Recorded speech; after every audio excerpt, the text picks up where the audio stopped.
Welcome to the Explainer. Today, we're breaking down the real estate appraisal. Right? The whole deal can live or die on that one number. So, let's find out why. To get it, we actually have to go all the way back to the 1980s. Back then, it was the Wild West. Unregulated appraisals fueled a disaster, costing taxpayers billions. So Congress passed a law called FURIA to make sure that crisis never happened again. The whole point was to bring in standards, qualifications, and, some real accountability. This alphabet soup of organizations was created to regulate the people and the process.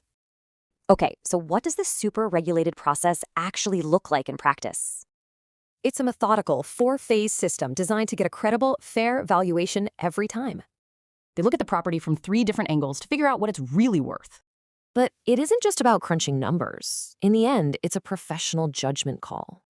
And hey, mixing these two up is a super common and often very costly mistake. An appraisal is a formal, legal opinion for a lender. A CMA is just a marketing tool. Getting this is key. You've got cost, price, and value, and they're all different. First, cost. That's just what it took to build the place from the ground up. Then there's price. That's simply the number a buyer and seller actually shook hands on.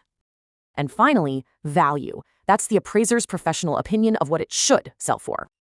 And when the price is higher than the appraised value, you get an appraisal get. The bank only lends on the value, so the buyer has to come up with that extra cash. So why go through all this trouble? Well, it's not just red tape. It's about stability. This system is really a guardrail. It protects lenders, it protects the market, it protects everyone. So if this impartial check protects everyone, should every single transaction have one? Makes you think.